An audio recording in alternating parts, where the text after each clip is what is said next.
The illustrious Jabba bids you welcome. I'm going to regret this.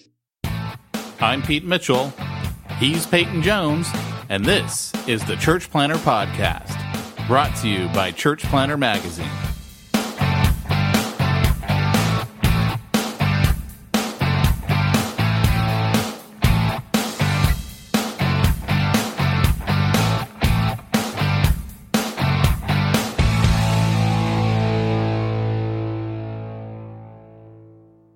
You know, when I have a large project at home, sometimes it makes sense to do it by myself. But other times, I actually save money in the long term and have a much better solution if I use an expert. It's really not that much different with church planting. Church planners who focus on building their core team and actually planting the church and partner with portability experts like Portable Church Industries hit the ground running. Yes, you may have to raise more funds up front, but let me tell you something. If I could go back in a time machine and do one thing different in all the churches that I planted, I would go back and have invested that money in Portable Church and all of the super cool kit that they give you to make the volunteers and their lives much, much easier. Trust me, your volunteers will feel invested in, and they're going to give you more of what they got. And that time where people are setting up is going to be a time where it sets the atmosphere for you to thrive. If you're thinking about launching in the next 6 to 36 months, we encourage you to check them out at portablechurch.com. Hey, Church Planter, this is Pete Mitchell. And this is Peyton Jones. And unfortunately for you, you're listening to the Church Planter Podcast. I guess, I don't like listening to recordings of myself. That just really, yeah, that's a new thing. I have listened. I used to listen religiously to our podcast, but I drove a lot more. Yeah. And now that I rarely ever leave my little cave, my bunker, as I like to call it, I don't listen to a lot of our podcasts anymore. I suppose. Yeah. But I will say this, last week's on the depression and dealing with depression, boy, man, did we get just all kinds of responses from pastors all over the place. I mean, you and I both got text from the UK. We got, Facebook posts. One guy up in Canada up there is like, hey, man, I'm so grateful you guys are talking about this. I've been suffering with this my whole life. And I was like, wow, man, this is like really, really touching a nerve, man. Yeah, it really did. I mean, we've kind of been, it's funny because we talked about how to minister to mental illness, like in, what was it, like a 5-part series? Knowing you, yeah, probably was. Yeah, like series. And, hey, sometimes when it's a big topic, you got to do that. And then there's smack talk to deal with, and it pushes stuff out. But yeah, but we never talked about what about when you're the minister struggling with this? And you brought up a really good point, which was when you're the spouse dealing with that. And so, and we had somebody from the Bivo Inner Circle hop on the, our Voxer group and was like, I'm so like, he goes, everything you guys talked about hit home for me because we're shutting down our church plant. We're going to regroup. Yeah. My spouse has dealt with depression, and it was like everything we talked about. He was right. I mean, it was, yeah. Yeah, man. And I knew at the time, like, it was prophetic. There are certain days that Pete and I show up to record and he goes, what are we going to talk about? And this is one of those days where I go, I don't know. And then in my mind, I'm searching, but I'm kind of half praying, like, particularly for me, like recently, I've been traveling a lot. And, when I came back that week, I was still speaking. Like I just spoke this week at a conference and turned up in shorts and sandals and a t-shirt. Whoopsie. Didn't realize I thought I was at a church planting network. I was at a denominational gathering. And the president actually mentioned, and now Peyton Jones will come back up in his swimsuit. Cause I had like board shorts on that had the drawstring hanging out through my t-shirt. But, were you paid to speak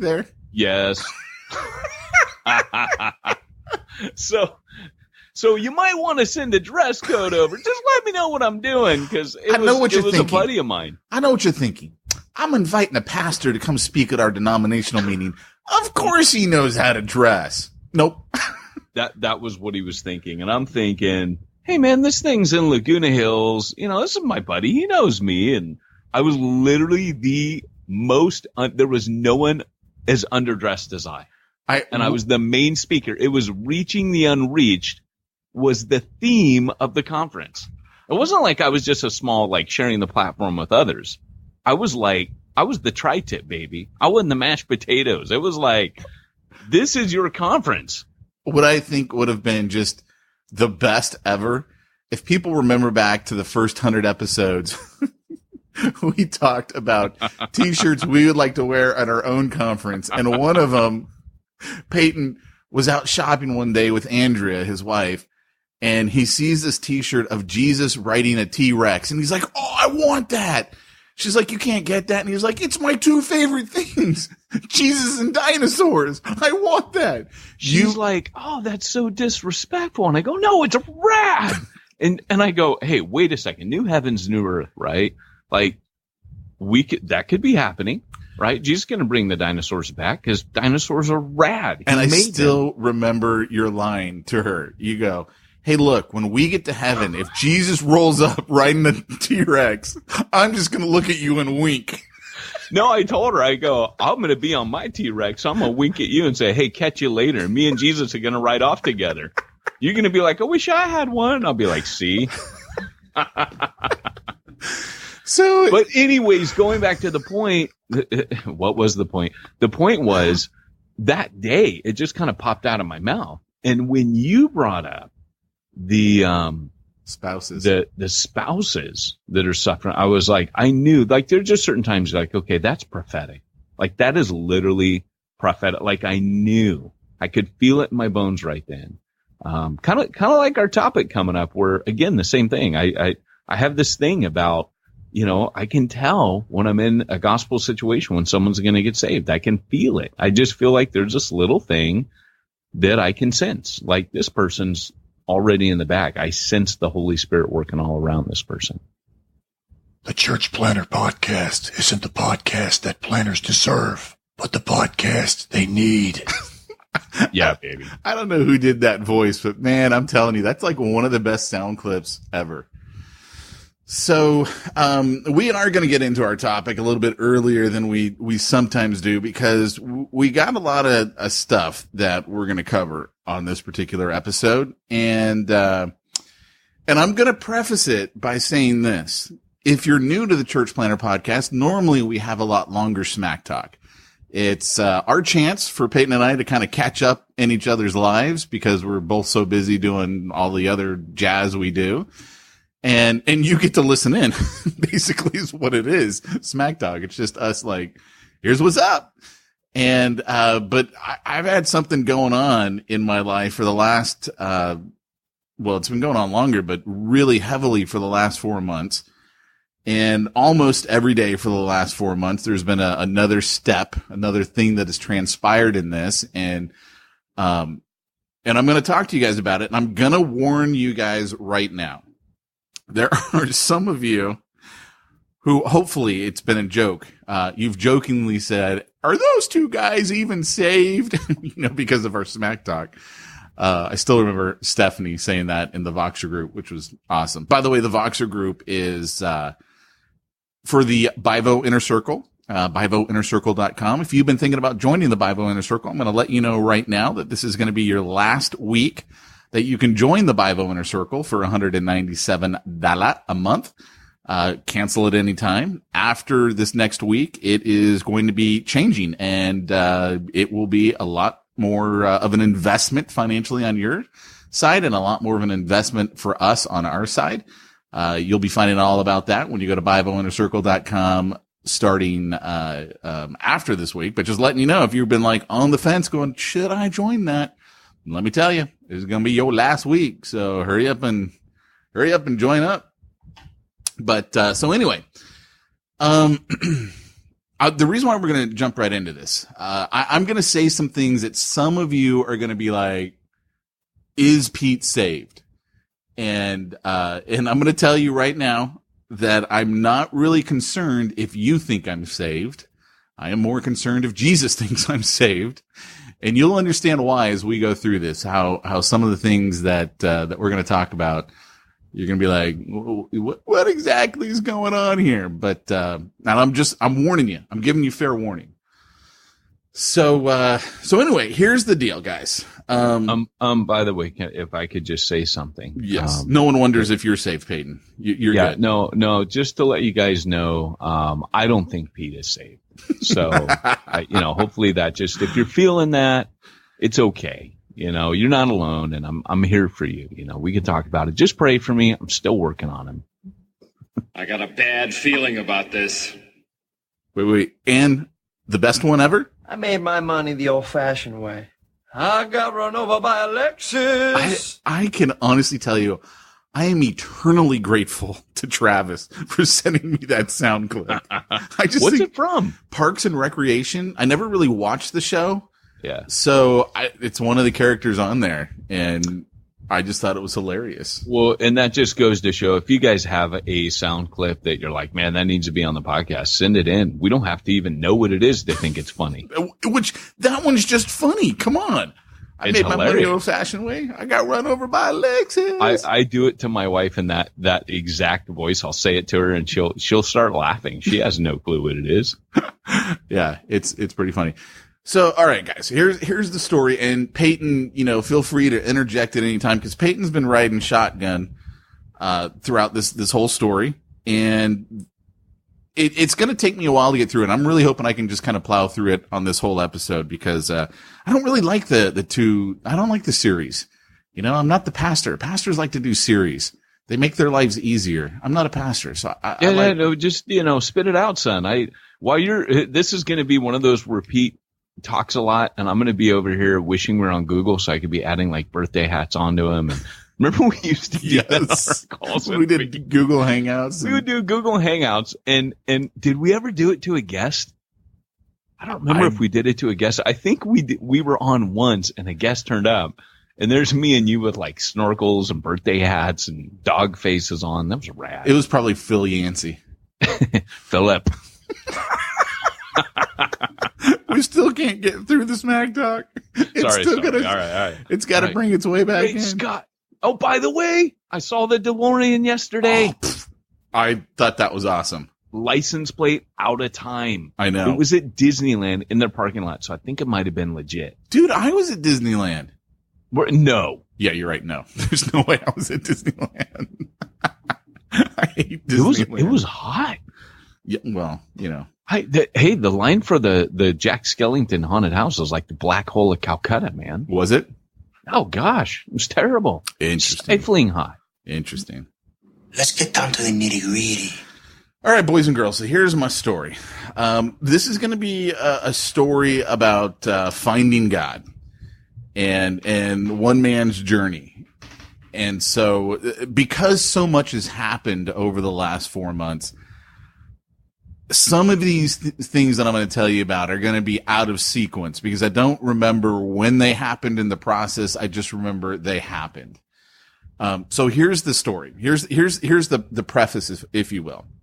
So for those of you who are new, I run a marketing consulting company, and really I run most of the Bivo Inner Circle, and what's called the Platinum Bivo Inner Circle, which is teaching bivocational pastors and church planners how to create money and income in their life so they have time to spend with their family and they have time to spend with their church.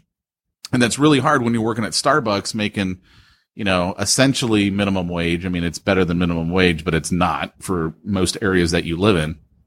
And you're doing all these things. And so I was like, Peyton and I were talking one day, and I'm like, dude, man, if I could show these guys how to do what I do, it could be game changing for them. And for a great many guys in the Bivo Inner Circle, it has been game changing for them. And as someone who has a non-vested and a non-financial vested interest, I have a emotional vested interest in their success. I am so proud when I hear some of these guys just, starting to make things happen. Like we got one guy, Wyman Wellman, church planner, I believe in I want to say Louisiana. I hope that's correct. Louisiana, Alabama, something like that over there. One of those states over there. And I mean, the first check he got was like $4,000, and that was game changing for him. And just because you get one check doesn't mean your job is done, right? Now you got to go out and get another client and stuff like that. But it's been awesome to see, guys being able to do that and all of a sudden have this income coming in. So I have, for my business, I had 3 assistants. Now I'm down to 2 again. So one of my assistants, my main assistant, my number one, you've heard us talk about him on the podcast. Travis is his name. He's out of Florida. He's a church planner out there. Seriously awesome. One of the best assistants I've literally ever had in my life. Like I called him up this week and I was like, dude, you've almost been with me a year, and we kind of talked when you started. I'd like for you to stick with me for at least a year, and I'm going to teach you everything that I know. You're going to see behind the curtain, if you will. And I'm like, hey, you planning on leaving me anytime soon? I'm like, yeah, I hope not, because I'm teaching you how to do what I do, and I cannot pay you at the level that that you can get paid if you do this stuff yourself. And right now he's like, look, I'm thinking maybe February, March, hopefully, I'm saying hopefully it'll be that long. But, so anyway, bottom line is, because he is part-time with me, because he's doing a church plant, I haven't been able to get more than 20 hours, a week out of him. And I've gone back to him like, dude, man, I got so much more work. You are like a rock star. Can I give you more work? And, he'll go back, talk to his wife, and she's like, no, you need time with the family. You need time with the church. And I get that. Mm-hmm. She's wrong. But I get that. I'm just kidding.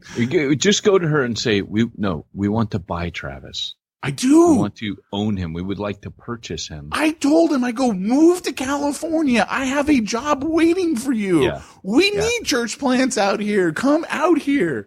In fact, they just had their second child, and they named him after me. Peter David Sinks. I told him, I go, you get Bible Inner Circle for life for free. And that goes to everybody. You name your child after me, I'll give you Bible Inner Circle for life. You'll never pay for it. Yeah. I'm still mad about that. You should have named it Peyton. Yeah. Well, if it was a girl, they would have gone with Peyton. But ouch. Yeah. So anyway, he couldn't take any more hours. And it was 4 months ago. I think we had just launched Bible Inner Circle, and we had all these interviews that you and I had done that we were transcribing. We had them transcribed, and we needed to clean them up because the way we speak isn't the way we read. So I remember going to you and I'm like, hey, look, dude, you're too busy. I'm not the guy you want proof in anything, right? That ain't my skill set.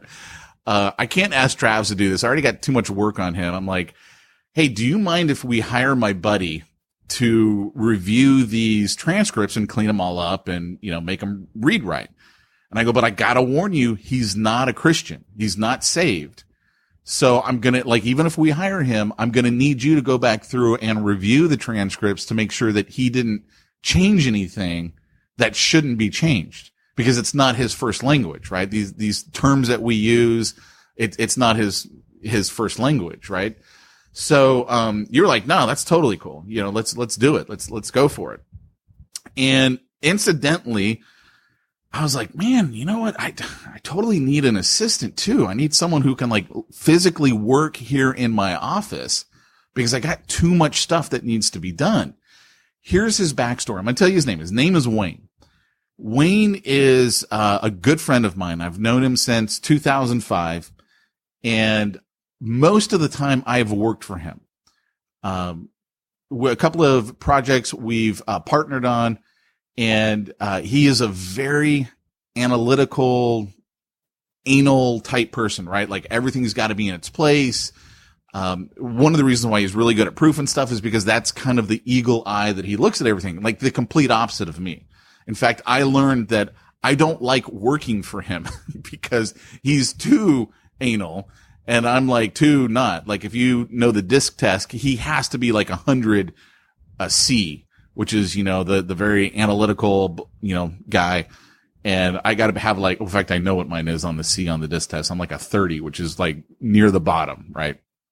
And so, I was talking to him and I was like, dude, man, I know it's hard for you to get a job right now. Now, here's the reason why it's hard for him to get a job. He was indicted. I don't remember how many years ago it was. I think it was like 2014 or 2015, something like that. He got indicted.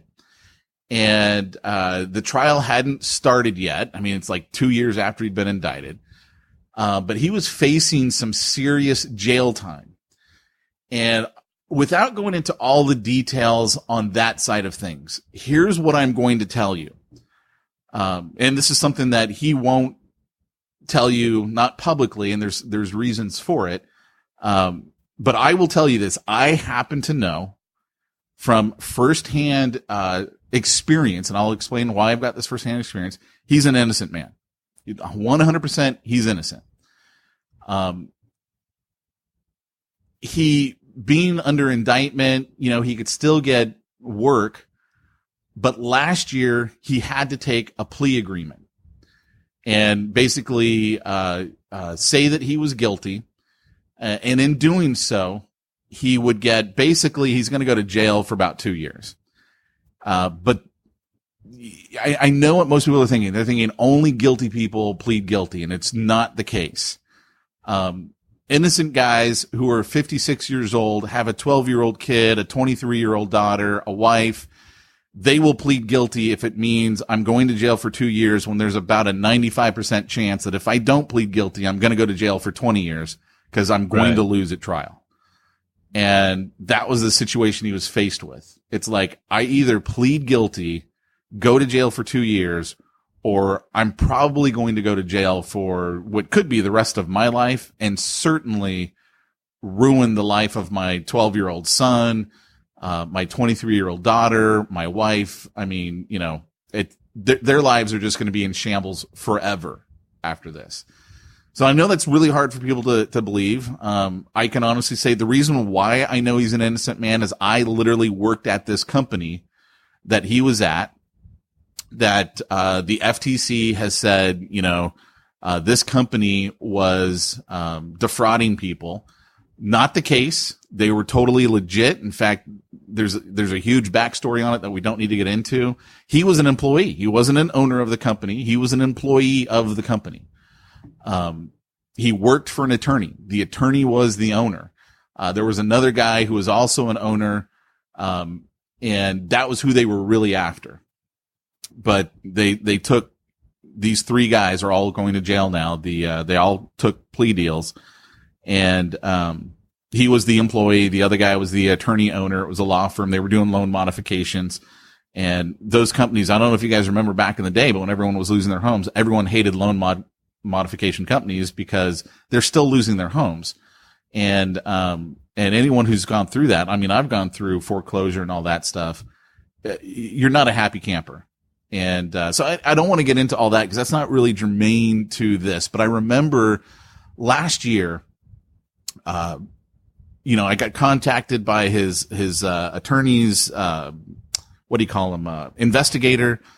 And I was talking to them because, you know, they're, you know, we're getting ready for trial. We got to get some background information. This is before he took the plea deal.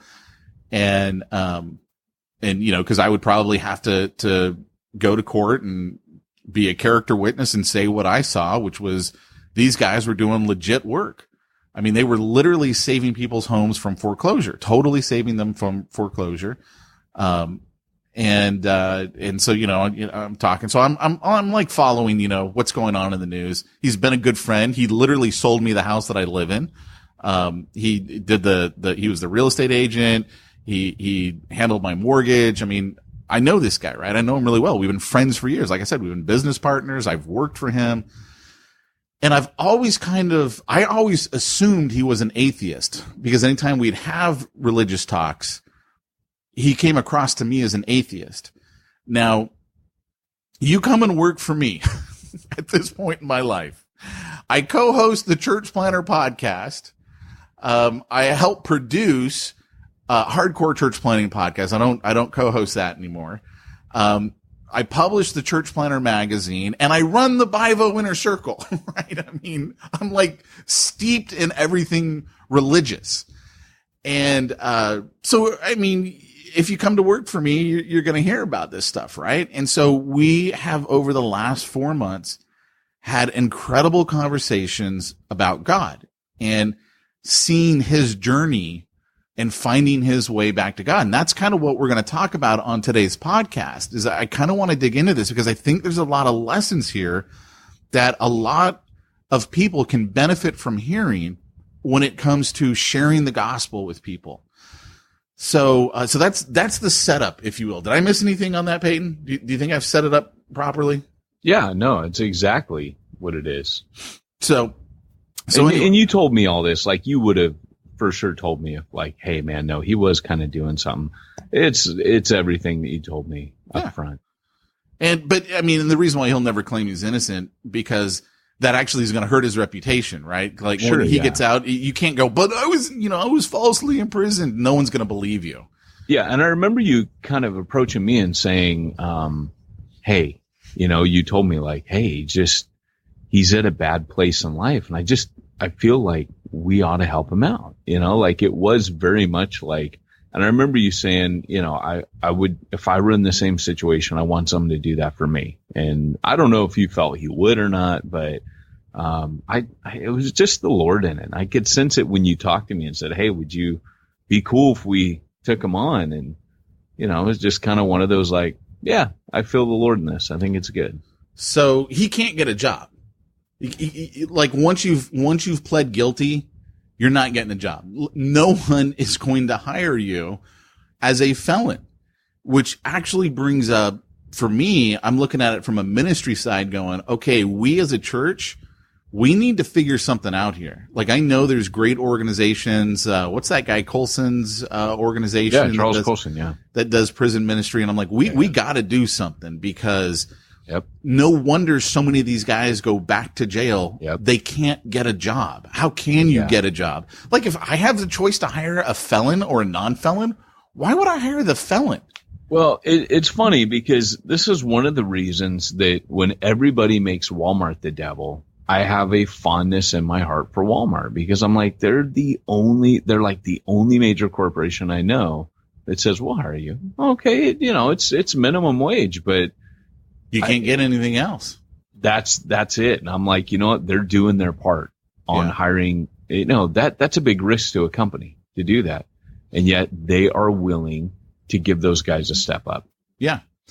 So anyway, he started reading the transcripts, which is kind of funny because you and I were like, yeah, now we're, this non-Christian guy and we're making him read and analyze these interviews with like Alan Hirsch, Brian Sanders, Vince Antonucci, like all these like great transcripts. He not only has to read them, he has to like go through them and like really, and so he would come back to me like, I have no idea what this word is. I don't know what this means. I don't want to change the context of it. And then you would come back through and you would reread everything and make sure that theologically nothing got changed. And that would never have been his intent. Like his intent was never to harm in any way, but we needed someone who would do that work. And so I approached him. I said, look, dude, I got to hire an assistant and I'm going to warn you right now. I can be a real jerk to work for. Because there are just some things that I'm like, this has to be done. It's got to be done like this, and I'm like, I'm going to warn you. It may not work because we got this friendship history, but if you need a job, I can give you a job because my stinking assistant Travis won't take any extra hours. So he ended up, at first I think he thought that I was like trying to like, give him money or something, like out of the kindness of my heart. 'Cause he's like, it was almost like, hey, I don't need your charity, blah, blah, blah, blah. And I'm like, dude, no, you need to understand. I might be firing you. Don't be thinking this is charity because you might work for me and go, hey, that Pete guy is a real jerk. I don't want to work for him. And so he ended up working for me 30 hours a week. And I would make him drive from Aliso Viejo all the way up to my house. And for those of you that know where I live and know where he lives, it's like Aliso Viejo to Long Beach in rush hour traffic. Your life sucks. It just does, right? And he's got to go home. I actually did not know that. And he would leave around rush hour time. That's true. Yeah. That sucks. Oh, yeah. And then he would go back. But see, because he was doing 30 hours a week, he could like come in and he would get here about 9:30 and then he'd leave about 3:30. So it was easier for him then. And then on Fridays, he's like, I got to leave here at 2:30 or I'm just, my Friday night, I'm just stuck in traffic. So anyway, so he starts to work for me and he's known that I'm a Christian and we've talked about religion in the past. And you'll hear some of my, I would say a lot of my positions have changed over the years, specifically as it pertains to, what I think are conventionally held beliefs in Christianity versus where I'm at today. And I'll explain what I mean here in a minute, because don't worry, I'm not like some crazy. It's not liberal. It's not liberal thinking, but there is a fundamentalist attachment to certain things. Yeah, to certain doctrines in the church. Really, just start with him, because all of our church planners are going to know that they've had similar conversations with people where, the objections that people bring to believing in God. We've all heard these same ones, and so go for it, man. Yeah. So anyway, so he comes up and he's working here. This is, I don't know, late May. It might have been, it had to have been late May that he started working with me. And so as we started talking, I was like, man, I just assumed you were an atheist. He's like, no, I'm not an atheist. He goes, I'm an agnostic. He goes, I don't think anyone can truly be an atheist, which is true, right? Because to be an atheist, you have to believe that you know everything there is to know about everything.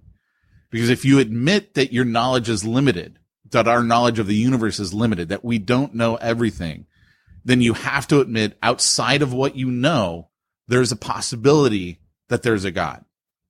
So it doesn't make sense for people to be atheists, not logically. But the safeguard to that is, well, I'm an agnostic. I don't really know. And that was kind of like the starting point for our conversations. And we, over the last 4 months, have talked and talked and talked and talked about God, about Jesus, about the flood, about creation, young earth, old earth, you name it, we've talked. In fact, I was making the joke with him this last week. We have had marathon sessions in my office here where for 3 to 4 hours in the day, we did zero work and talked about God. And I was making the joke with him this last week. I go, once you leave, I'm probably going to be a millionaire by the end of the year because I'm actually going to get work done. Like, in a very real sense, for the last 4 months, I've done basically no work. Like, literally Wayne shows up, the computer doesn't even go on, and we just start talking.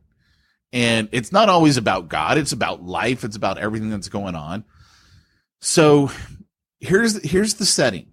You got a guy who's a felon who when he started working for me, he hadn't been sentenced yet. And he's what's considered a white collar criminal, right? This is, as you hear the term camp fed, right? That's where he's going. In fact, we're recording this on a Thursday, and today he's flying up to Oregon. He's going to be going to the lovely area of Sheridan, Oregon, and staying in our fine federal corrections institution there. And he has to report tomorrow. You self-report at this stage, right? Because you're not a violent criminal. You're not a murderer, a rapist, anything like that, where they just take you and lock you up. You're self-reporting, and you start your time. In fact, where he'll be at one of the camps, which a lot of the camps don't even have walls around it. Like, there's just a sign that says, "Don't go beyond this point. If you do, you're in violation and you're basically hosed." So it's a little bit different, right? It's not like, the movies where you see San Quentin or Shawshank. It's not like that. That's not where he's going at this point. He could get transferred to something like that, but that's not where he's at. So we're talking. Now, here's the thing I want you to understand. When you are basically the sole breadwinner in your house, his wife is a stay-at-home mom. That's what God has gifted her with. That's her calling, taking care of their son. His daughter is 23 years old. She's a first-year law student at UCLA, incredibly bright. She's also his adopted daughter. He adopted her when she was 4 or 5, and she's had, a traumatic history from before that. And there's a whole story that goes along with that we're not even going to get into. In fact, I don't even know how much of it. Anyway, I'm not even going to touch that. But bottom line is, he's been the rock in this family. So what happens when you can't get a job? There is no income coming in. The government has hosed you, taken everything you've got. You've got no money, no nothing. What do? You are struggling. You are struggling to put one foot in front of the other. How do you take care of a family when there's nothing? So here's the story of God getting this guy his attention. And I remember after he pled guilty, I found out about it because I Google searched him, and I was like, oh man, dude, he pled guilty. And I had to call him after that. I'm like, dude, you pled guilty. I mean, last thing I knew, I was talking to your investigator thinking I might be, a witness. And so he told me, hey, here's what happened. Here's why I had to plead guilty. And basically the attorney that owned the company, he pled guilty. And so once one person pleads guilty, everyone's got to plead guilty because they're going to have that guy testify against the other ones. And what's that guy's sole job now? I got to make it easy for the prosecution because if I don't, they're going to make it really hard on me, and they're going to make me go into jail for a long time. So you're going to say whatever you got to say. You're going to do whatever you got to do to save your own skin. They don't do these deals where it's like, well, if you plead, we'll give you X amount of time in jail. Because if they do that and that guy's on the witness stand and the defense goes, what did the prosecution give you for this? And you go, well, he promised me 2 years, and you're going for 20 years on the other. It looks like, okay, they've bought your testimony. So they don't actually agree to any time limit. You're just pleading guilty. And usually what happens is, you plead guilty on one charge, a lesser charge, and they waive all the rest of them. That's the most that they'll agree to. So once the first guy did it, it was like, well, then he had to do it. And then once he did it, then the third guy who they were really after, he had no choice. I mean, you're going to have 2 guys plus a slew of clients who lost their home, coming to you. I mean, you're going down, right? So here's a story of God showing up for this guy. I remember thinking when that happened, I totally remember praying this on more than one occasion. God, I don't know how, but if you can somehow use this experience to bring him and his family to you, please do it. And I had no idea how God was going to use this, or if God, could use this. Because what do you do when you're innocent, you're going to jail? Are you exactly happy with God? Aren't you like, well, God, why are you allowing this injustice to happen? Right? Because you don't understand the wages of sin is death. You don't understand that we all deserve far worse than going to jail. Right. Right. But you can imagine for someone who doesn't understand that stuff, they wouldn't be exactly pleased with God during all of this. So here's some of the amazing stuff. I knew that I was going to take care of what's called his commissary account. So when you go to jail, you basically get nothing. You want good toothpaste? I don't mean highfalutin toothpaste. I mean toothpaste that doesn't taste like death warmed over. You have to buy it from the commissary. If you want to call your family, you have to buy the time from the commissary. It's really expensive. You want a bag of chips, you got to buy it, but you got no money except for whatever is in your commissary account. And you're only allowed to have so much money in a commissary account on a monthly basis. I think it's like $300, something like that. And I knew, I was like, dude, I know they don't have any money. I'm like, I know I'm going to take I'll help him out on his commissary account. And at the same time, I'm literally thinking to myself, I got to figure out a way to do it where he doesn't know that I'm doing it, because I know what his mindset would be. His mindset would be, don't worry about me, help my wife. And I'm like, what's $300 going to do for, his wife I mean, it's going to be a drop in the bucket for what they need, but it would be life changing for him. You know, he'd be able to buy the flip flops to use in the shower. He'd be able to buy shampoo. He'd be able to buy soap. You know, he could have those things. Just remember the piece of advice that Ruben gave about the soap in prison. So I reached out to You're Ruben. Not going there. No, I am right now, man. I reached out to Ruben because Ruben is one of our church planners. You've heard us talk about him on the podcast. He's been to jail. And so I was like, dude, man, I know you basically got saved. Ruben tells it publicly. He went to summer camp. Yeah, that's right. He went to summer camp. And so I was like, you know, Ruben, I know you basically got saved in jail and, you know, life changing for you. You know, what do I tell this buddy of mine? And he came back with some phenomenal advice to the point where I told you, I'm like, we have to do a podcast on this because, if our church planners are planning where they need to be planning, they're going to be experiencing this a lot. They're going to have a lot of guys going to jail and they need this advice on how to find God, how to connect with God in jail. And so then Ruben leaves me a Voxer message and he goes, oh, and by the way, it's not gay if you drop the soap. It's only gay if you pick it up. It was just classic, right? So of course I had to send that over to Wayne, you know. So tuck that bit of wisdom away that if you're in prison, is it just one of those like survival things that you hear, like, you know, the cable snaps in your elevator, you know, climb on top of everyone else and they'll cushion the impact and they'll die, but you'll live. I've never heard that. You've never heard that? Climb on top of everyone? Oh my gosh. There was a book in the UK that had all of these, you know, how to survive scenarios. And that was the elevator plunging, you know, that the best chance of survival you had was to climb on top of other people and they'd act as a pillow. And, it's terrible. Hilarious. It's terrible. I know. But, this is one of those things you tuck away, right? If the soap drops, that's okay. I don't want to be sending out any signals here. When I shared that with him, he goes, yeah, someone was telling me that their experience when they were in jail, cause he talked to a couple of different, what are called prison consultants, guys who've gone to jail and like now they sell their services. Let me teach you what you're in for and how to deal with jail and stuff like that. And the guy goes, yeah, my first day there, I dropped the soap and I'm like staring at the soap. And he goes, this other guy just looks at me and goes, you can pick it up. It's not like the movies. Are you serious? Yes. That is so rad. So You can pick it up. It's not like the movies. So here's what happens. And he starts to tell me now, he lives in a house in Aliso Viejo. Okay, sorry. Now everyone's wondering if we're safe.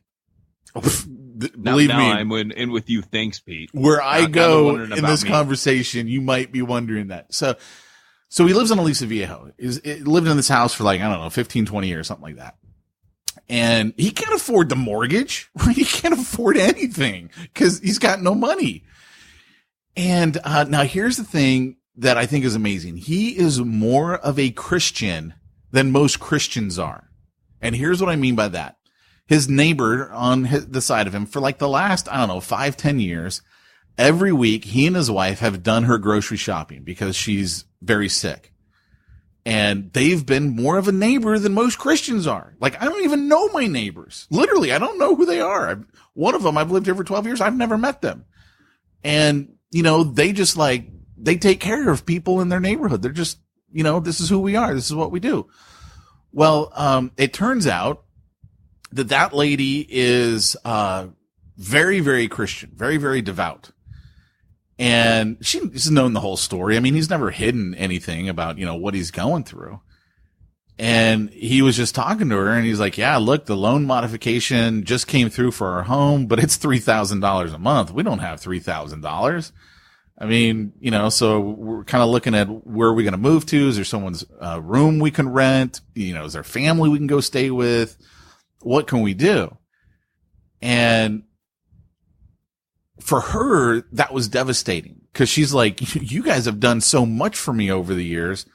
I can't let you guys leave. So literally the next day, I think it was the next day. It was the next time he talked to her. And the way he tells the story is hilarious, right? He goes, she believes, Pete, that God audibly speaks to her.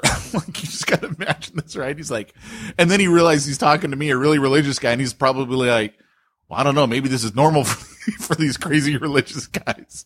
So he kind of like backs off the ledge a little bit, you know, and he's like, she literally believes God spoke to her and said, you're to pay their mortgage.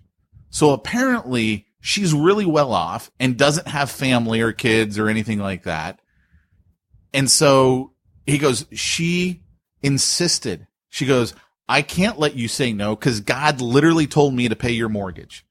And I don't want anything written up. If one day you've got some money, great, you can pay me back. But as for right now, I'm paying your mortgage. Since January of this year, that neighbor has been paying their mortgage $3,000 a month. That's incredible. And I was like listening to that going, okay, God put someone in your life who is paying for your mortgage. Now, I hadn't told him at this point that I already knew I was going to take care of his commissary account. And so, you know, in one of these first conversations, he says, yeah, I don't even know how I'm going to be able to, you know, take care of my commissary account because how else am I going to be able to call my family and talk to them? And so I was talking to you and you go, here's what you do, Pete. Tell him God told you, but he didn't give you an audible. So that's what I told him. I go, hey, look, man, I just want you to know about your commissary account. I've known for, you know, basically since you pled guilty, I would take care of your commissary account. And he was so moved. He had no idea, you know, how to take that, you know, like, why would someone be willing to do this? And, so I give that to you I want people to understand. I totally believe that God's intent is to use this whole experience to bring him and his family to him. And, so, I mean, you know, when you're working for me, all the stuff that we do with church planners, we're going to talk about religion. And what he's even said before in the past, he likes talking to me about religious stuff because I don't get angry and I don't get offended if, you know, we disagree on something. It's like, okay, you know, that's good thought, you know, whatever. And we talk, right? We talk, we just have discourse just like anyone else. We just talk to each other about these things. And, so one of the first conversations we had, and this has been a sticking point for him as to why he doesn't believe in the Christian God, is because of Genesis. He's like, the evidence is overwhelming. The universe is not young. It is 13.9 billion years at a minimum from our time and space in the universe. We can calculate out the universe to be 13.9. He goes, you know, what do you believe? Now, here's the part where people are going to think that I'm not saved. We've talked about this briefly on the podcast in the past. I am not a young earther. Most apologists are not young earthers. Most of the scholars of our day are not young earthers in the Christian faith. Now, I say that just to preface it so you know I'm not the only one who believes this isn't a young earth. I know your pastor probably says that it is and all that, but I'm just telling you that that's not really what scholarships believe. They believe that literally our translation is incorrect of you know, Genesis 1 and specifically you and I have talked about Genesis 1 and 2 is originally Hebrew poetry. Only in English, it doesn't look like poetry. So we kind of don't even realize that it was written as poetry. And, but I've also said on the podcast publicly, I don't have a problem with the young earth either, because when you study quantum physics, a young earth and an old earth can both actually exist at the same time. And I'm not going to go into that now. It's just one of those crazy things with quantum physics. People will always ask things like, well, why would God make it, you know, in 6 days and make it look old? Well, maybe he didn't make it look old. Like, see, here's the problem that I have with the looking old thing for me. Here's the problem that I have with it, because the evidence is overwhelming, right? The evidence is overwhelming. We know how long, like when we look at the sun, we know that is what the sun looked like 8.5 minutes ago, because it takes time for that light to get to us. So when we look out, we see the stars, we see these other galaxies, millions and hundreds of millions, in some cases billions of years for that light to get to us. And if you believe that God made it look old, to me, here's the problem that I got. You are telling me, and I know this is going to be offensive to a lot of people. You already think I'm not saved, so I'm going for it, right? You're telling me that God's okay with lying to us. And the Bible tells us God can't lie. That's the problem that I got with the young earthers who go, well, God made it look old. Why? Why would God make it look old? Why would he choose to try and deceive us? That literally makes no sense, because the Bible specifically tells us God can't lie. Like, there's certain things God can't do. Lying is one of them. Well, and the thing is, though, that just logically, to me, it doesn't matter. But that people always give that as that must be the answer. Well, God just did what he did, and he made it the way he made it. And however we interpret it doesn't really matter. Like, God did an action. If it looks old to us, that's because we interpret it as looking old to us. And for God, however he created it, he could, and I'm in full agreement with you. I'm just saying that this is not an easy subject. I've heard both sides talk about it like it's easy. And I'm being devil's advocate against the old earth, who they'll say, well, that's a slam dunk right there. And for me, it's like, well, no, God just did what he did. And you can interpret it however you want. You can look at it and say, well, everything looks old because things look like this over time when they're old. But there's no cinched slam dunk argument. My kind of conclusion on this is the evidence looks like it's old. It's how we interpret it through science, because things look this way after they're super old. It doesn't directly contradict anything in the scripture. Like the Bible tells you the 6 days of creation. I think the point of that is order, the order of creation. And if you were to actually evolve the planet, it had to be in that order. This is a conversation I had with a guy who's very scientifically astute, and he agreed. He goes, you're actually right on that. I never thought about it that way. I said, well, you need this first, and the order is there.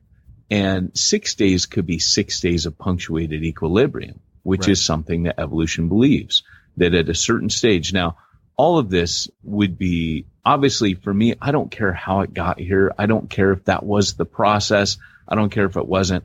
All I know is that everything Genesis says, I 100% believe. The question that we're dealing with isn't whether or not we believe the scripture. The question is, what is the original intent of the author? What is the author saying?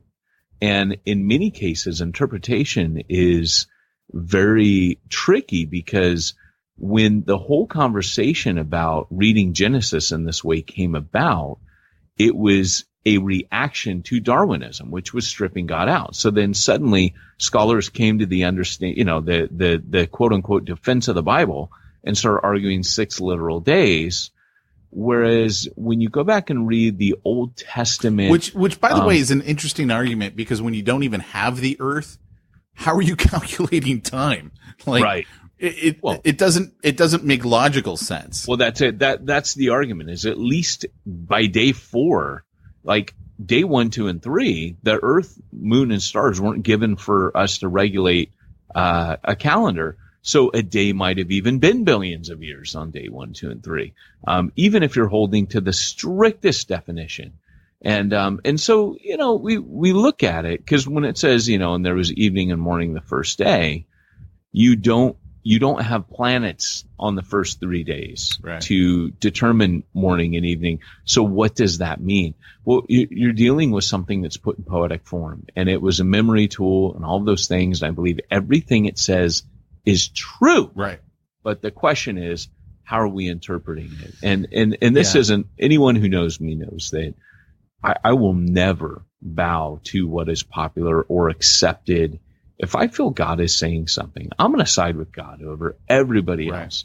But over the years, as I look at the science of interpretation, how many times my views have changed, so many different times.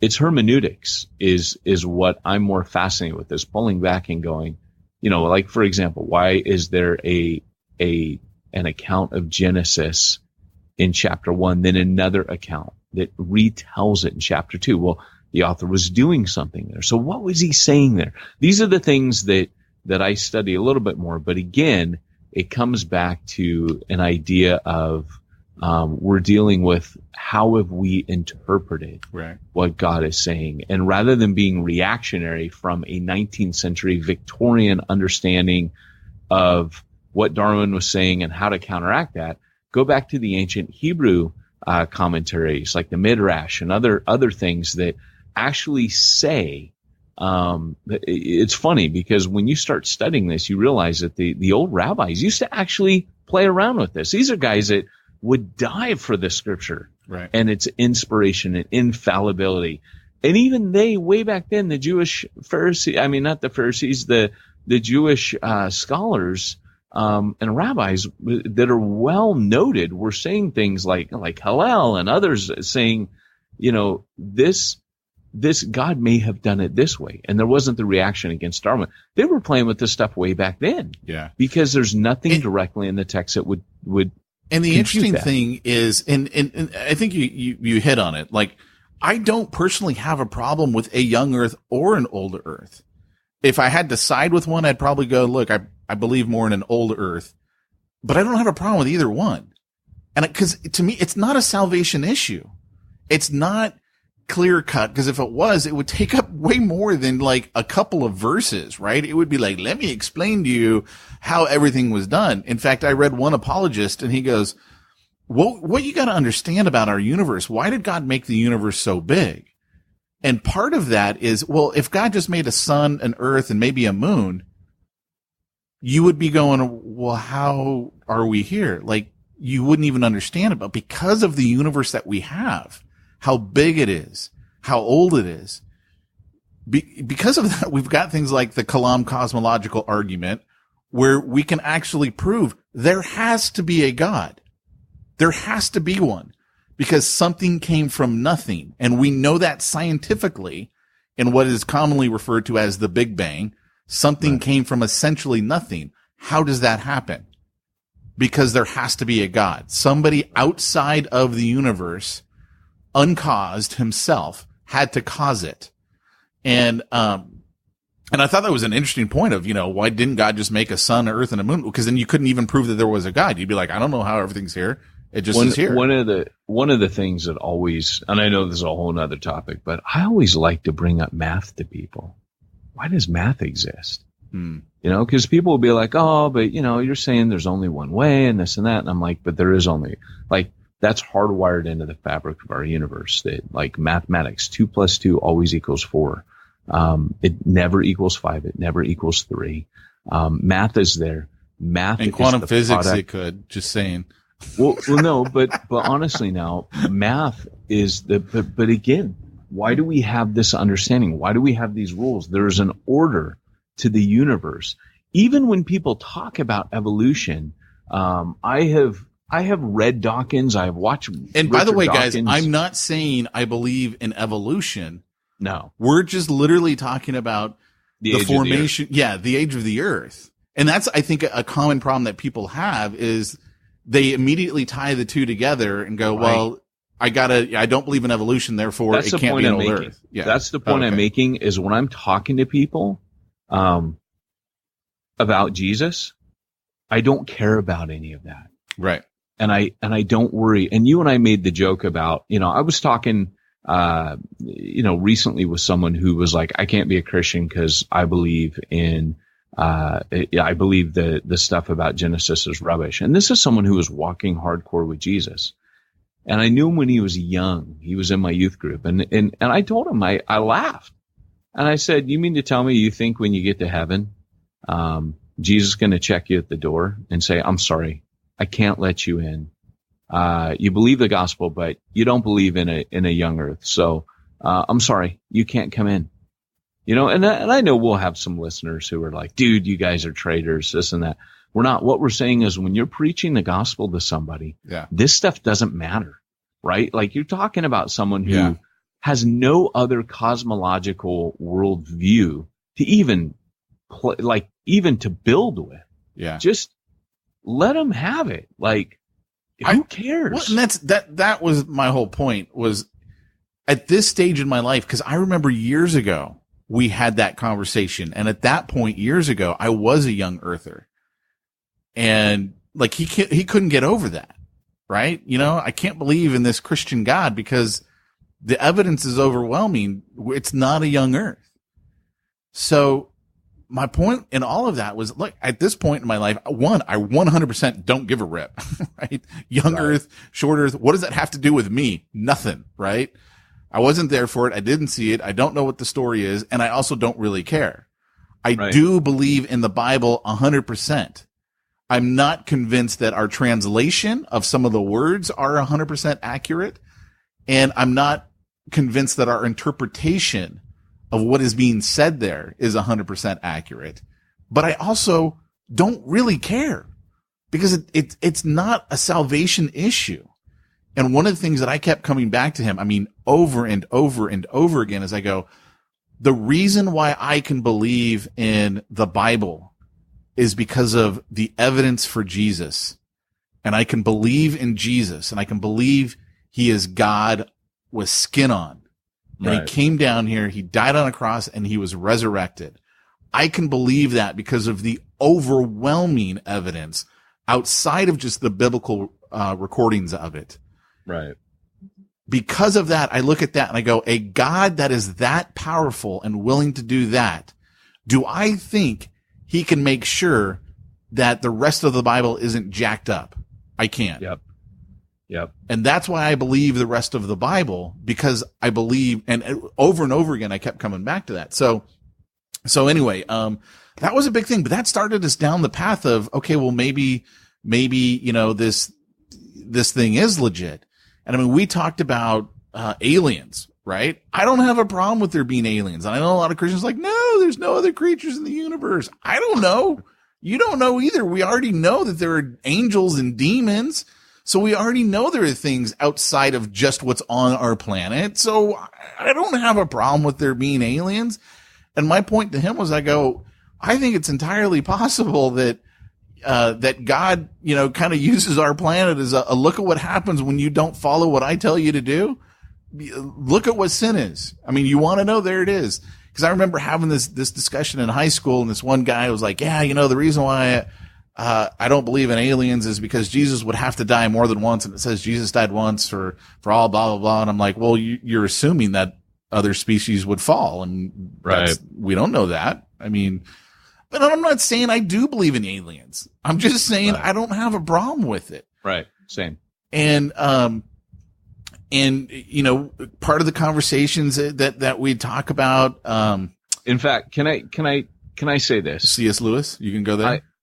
I love when people bring up that they believe in aliens, because I feel like when somebody says, "Oh, I believe in aliens," they are intelligent people usually. They're rational, they're reasonable, and they have this gut belief in something they can't prove. Right. They've never seen or experienced. Yeah. They have less reason to believe in aliens than I do in the Bible. And yet, and I'll bring this out and I'll say, and yet you're believing in eyewitness accounts. You believe there's this giant conspiracy to cover up. I tell you what, I believe the same about God and your soul. I believe the exact same. Yeah. Only the difference is I have experienced it. I'm an eyewitness myself, and boom, boom, boom, boom. And I've watched people's lives change around. You know, when you believe in aliens, you know, you when you get hardcore about it, you go live in the desert and you stake out the sky at night and you drive around tractors, you know, late at night around cows, waiting for, you know, witnessing abductions, and wear tinfoil hats. But eventually, as a Christian, you start noticing people start becoming better fathers, better, you know, on and on and on. Not always, but, you know, there is a trend. There is a pattern to that. People get involved in social causes. People hire people that are felons, pay their mortgages. Like there's a difference, in what it does for you as a human being. And that is the evidence I'll point to. But I love it when someone says I believe in God, or I mean, aliens, because I'm like, I got something to work with here. Yeah. So, I mean, look, over 4 months where we would have routinely 3 and 4 hour conversations on this. In fact, I made the joke to you one time. I go, I'm basically paying him to hear the gospel. I mean, that's essentially what this is coming down to, right? It was. Because I remember asking you, I go, how much work is getting done? And you're like, barely any. It's costing me money. You're having all these conversations with him all the time. And believe me, I would happily spend every dime I had if that's what it takes, right? Because I'm like, whatever, dude, this is way more important. And so the point is, I mean, we talked about everything. You know, we talked about forgiveness. You know, he goes, well, what happens if you got someone who keeps doing the same sin over and over again? Is God going to keep forgiving them? I mean, that was one of our conversations. And I could tell at one point he was like, well, is there just a magic word? You know, hey, I just say this and I'm in with God.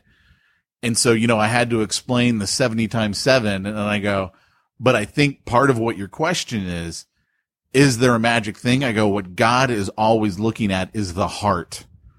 He's looking at the heart. Have you repented? He'll keep forgiving you over and over again. Are you repenting?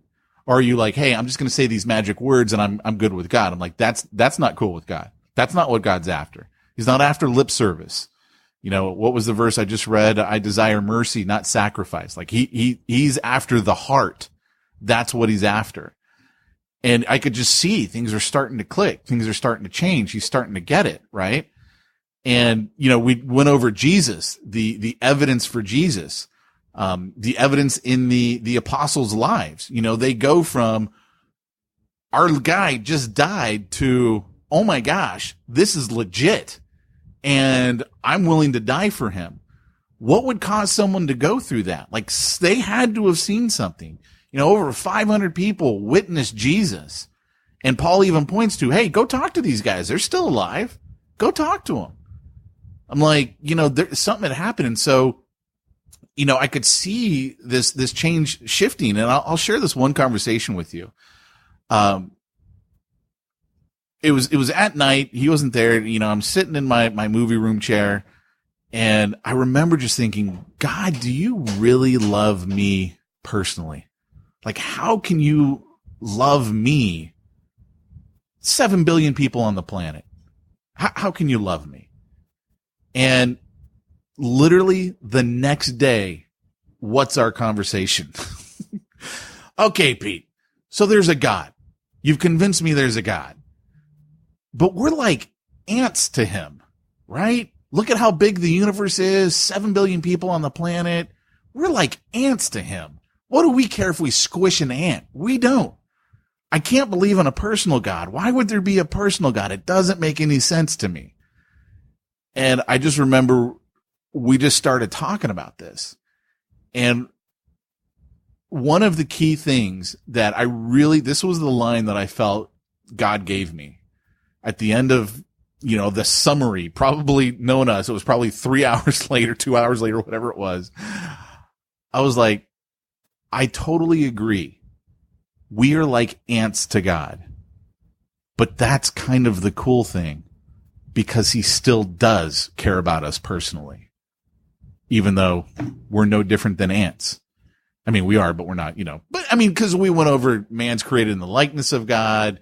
Yeah. You know, we went over all of that stuff, and I could tell it was starting to sink in.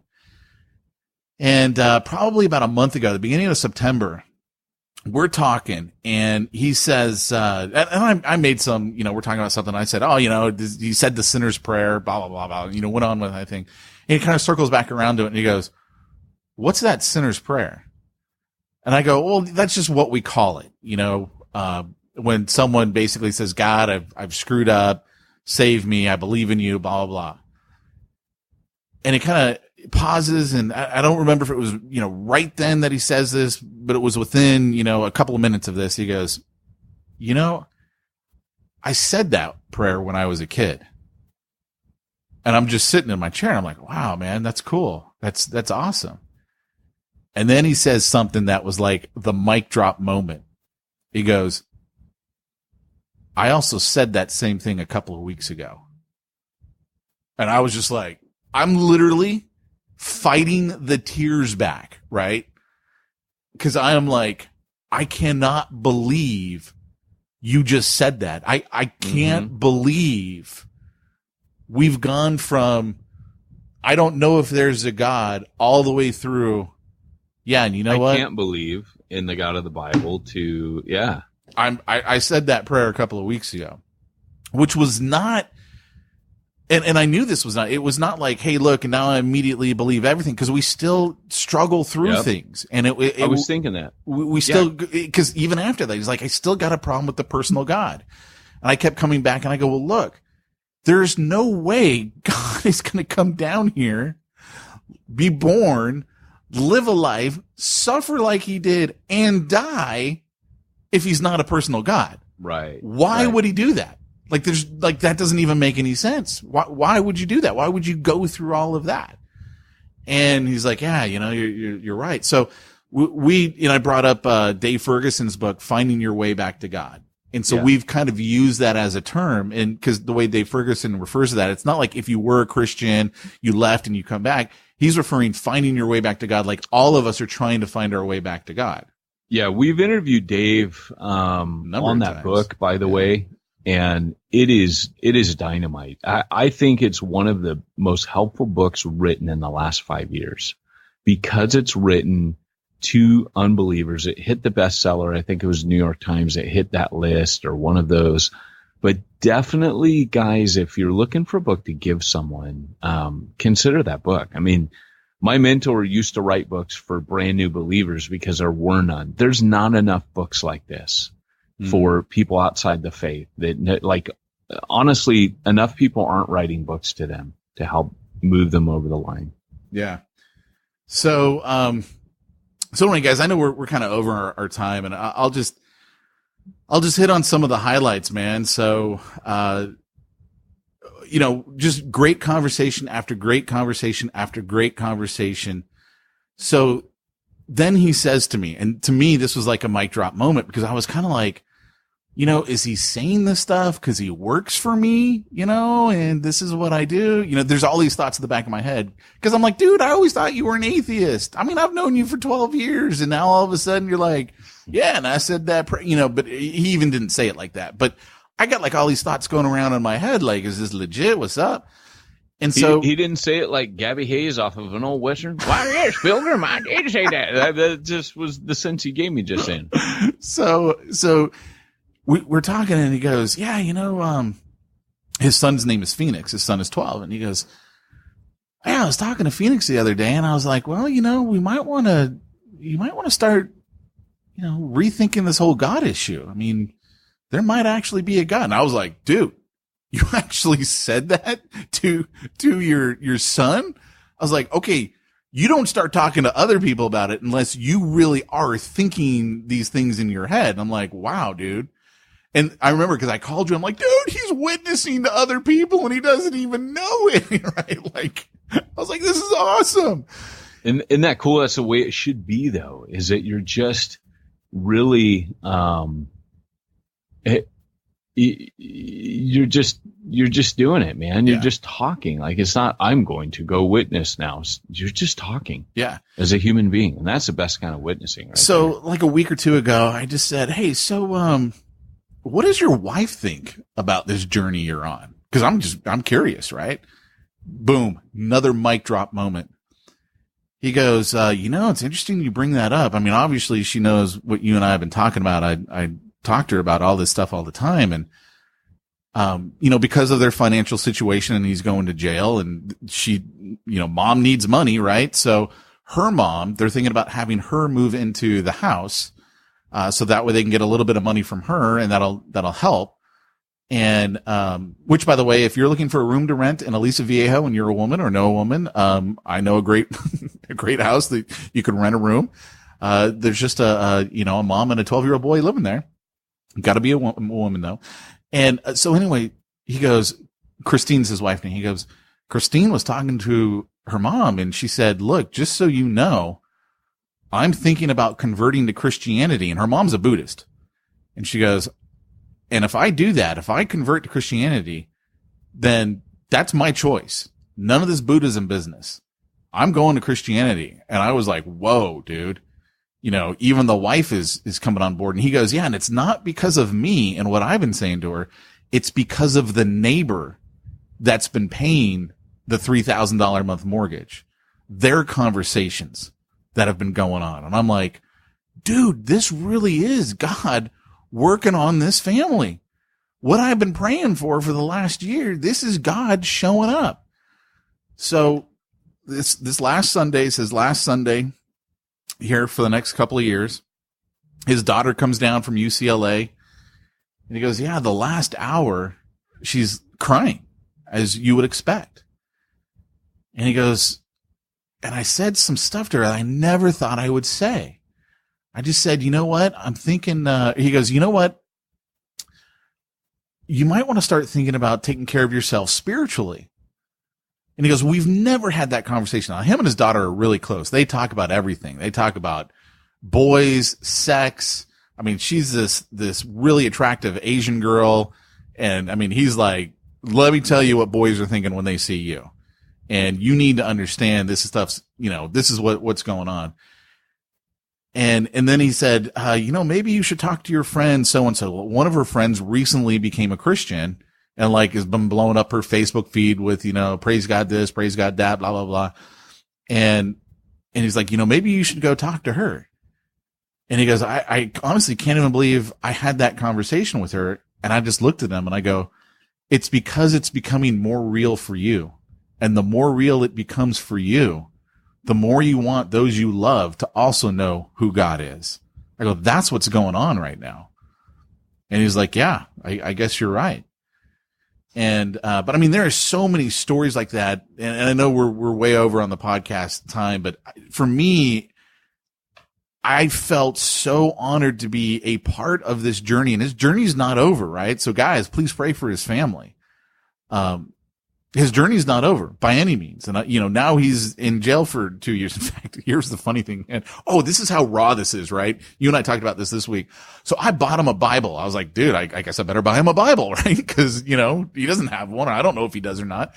So I buy him a Bible. I literally buy him the exact one that I've got, you know, really nice leather bound. Cause it's like $20 on Amazon. And he's just like blown away. And he goes, I was actually going to ask you if you would buy me a Bible and send it to me when I'm in prison. And, so I give it to him. I'm like, hey, you know what? I'm thinking in my head, Peyton says everyone starts with the book of John. So I'm like, hey, everyone starts with John. I mark it in the Bible. So that way it's folded for him. Here's how raw he is. He doesn't know New Testament from Old Testament, anything like that. So he decides he's going to start reading in Genesis, right? Since that's kind of where our conversation started. And he's got all these questions and he goes, yeah, the thing that keeps bugging me, man, is there's all these footnotes and I can't find the footnote. I'm like, what do you mean? So I pull open my Bible, right? And he goes, you know where I'm going with this. Yeah. He goes like, right here, look at that, number 18. Where is it? I'm like, oh man, let me explain. That's the verse number. Like, guys, our first language is we understand this stuff. Some of these guys who have no background in this, they don't get it. I didn't even think about that. I got to go over verse numbers. He goes, what about these big numbers? I'm like, that's the chapter. And I go, by the way, when they wrote it, they didn't have chapters and verses. I mean, that was some monk, you know, and he just, that's why they make no sense. Ride the horseback in the rain one day. Right. Exactly. As the story goes, I go, you know, they'll be in the middle of paragraphs, that there'll be a chapter change. I go, just, it makes it easier for us to find stuff. Yeah. And he's like, oh, and I go, yeah. So that one is a footnote. If it's at the end of a word, it's a footnote. If it's at the beginning of the word, it's probably a chapter number. Right. And he was like, oh, okay, I get it. But I mean, that's like how raw this is and how new this is to him. Right. Because he's got no background in this. No background. Another interesting thing. I know we got to go. So another interesting thing. He goes, you know what? He names off all the churches right around him. His son they sent him to a Lutheran school, I think for, probably preschool, maybe something else. I'm not sure. And he goes, all these churches right around me. And he goes, I've had Mormons knock on my door. I've had Jehovah's Witnesses knock on my door. He goes, I've never had a Christian knock on my door. He goes, what's up? Well, I'm like, yep. Yep. I got nothing for you on that one, man. I'm like, that's just, that's because we're an attractional model and we want people to come to our beautiful building. So rad. So. Anyway. It's funny because I had, for a future episode, I had a design analysis of you and I to do of that card. And, I think that we're not being creative enough. I do think you can go door to door, and I think you're going to get faced with a lot of rejection doing that. Yep. But there are people out there, if you figured, what do you think, Pete, in marketing, what's considered a good conversion rate? You can't look at it that way. Sorry. Okay. But if 10% of the people open the door, for me, I got to look at it this way. If 10% of the people open the door, is it worth it? If 20% of the people open the door and have conversations with me, is it worth it? Oh my gosh. Maybe those are really high numbers, by the way. Those are. Yeah. I mean, you got to look at that if you're guaranteed 1 out of every 10 people is going to have a conversation with you, wouldn't you do it? Yeah. I would. Yeah. Because street preaching the same, but it's effective with about 10% of the population, and people get saved when you street preach. Now, here in America, you got to be super, super culturally aware and sensitive of where and when you do it. In Britain, same thing. It's never going to be a popular thing unless you're in a place like Hyde Park, which Mars Hill was. You didn't just street. People have this idea that Paul just preached on the streets everywhere. He didn't. We have that in Mars Hill. Peter did at Pentecost because it was a big commotion. Paul addressed, in Ephesus, the riot because there was a crowd gathered. But we don't typically have guys preaching in the open air. But it's not, you have to be careful where you do it. But again, the whole point is there are places where this stuff is appropriate. And then there are and it has a certain percentage that it's effective. 90%. Some people go, well, it's 90% ineffective. And okay. But if 10% of the people, as Walter Martin would say, are you willing to do for the truth what the cults are willing to do for a lie? Exactly. Right. So I love Wayne's point where he's like, hey, how come? Like, if you guys have the truth, how come? Yeah. Interesting. So for me, it's been, it's been life-changing, man. It's been life-changing because I never thought he would ever come to that. Well, that's because you're not saved. But what I find really awesome about this is the fact that even you not being saved are bringing other people to faith. Well, and, that's my big takeaway today. That happens. God can use even the unsaved. Remember, listeners, as you're out there today, just remember, if you're discouraged, just think God can even use Pete Mitchell, and go forth, brother, in that encouragement. Yeah. Because if God can use me, then proof he can use anybody. But and that's the old thing, man, right? I didn't sow, but I did some watering, right? I didn't sow, but I did some watering. Though. I think everybody did. I think this podcast did. I think your conversations did, Well, I think I watered. I think, yeah. And it was funny because I was talking to you and I was like, yeah, you know what, dude, he said that he said it a couple of weeks ago. And I'm like, crap, dude. I don't want him to be like the parable of the sower and the seed falls and it goes down a little bit and then it hits rock and it dries up and dies. I'm like, dude, I got just a little bit of time. That's why really in September, I was like, any chance I got where we're going to talk about God, I'm taking it. I don't care what the work is I got to get done. So I probably will be a millionaire by the end of the year because now I'm going to actually get stuff done. That's why. Absolutely. Well, by the way, guys, that's why Bible Winter Circle is changing. It's been meaning to change for a while now, but I've been too busy. Yeah. Hey, well, Pete, being that you're about to lose an assistant, would you say that you would need help with some, maybe some math or IRS, accounting, IRS compliance needs, things like that? I would absolutely say that I do. In fact, I was going to ask you for a referral. Do you know of a person or an organization that I might be able to reach out to that could help me? Why, yes, I do, Pete. I would suggest that you go to simplifychurch.com. What was that? Simplifychurch.com, Pete.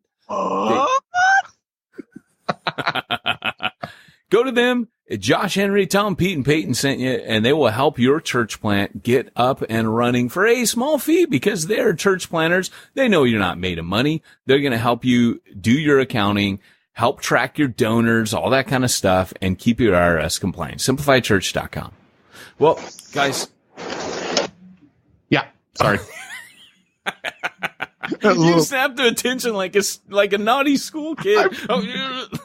I forgot you had to do the tagline, man. I was going to play a final sound clip, and I was like, oh, yeah, stop that one. Stop that one. Yes. Hey, guys, thanks for joining us for today's podcast. This has been Peyton Jones and Pete Mitchell reminding you, if you want to reach the ones no one's reaching, you need to hire them and pay them money to talk to them. Go where no one's going and do what nobody's doing.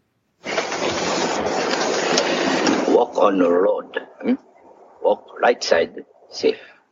Walk left side, safe. Walk middle, sooner or later, get the squish, just like grape. Here, church planting. Same thing. Either you, church planting do. Yes. Or church planting do. No. You, church planting do. Guess so. Just like grape.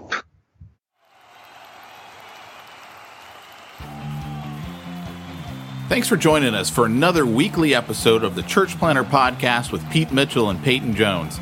We'd love to hear your comments on this episode of the Church Planter Podcast. Visit us online and let us know what you thought at churchplanterpodcast.com. If you subscribe to us via iTunes and have enjoyed the podcast, leave us a positive review. The more positive reviews we receive in iTunes, the more iTunes will promote us to other church planners who would benefit from this show. This podcast is brought to you by the Church Planter Magazine, which is available in the iTunes newsstand or online via churchplantermagazine.com.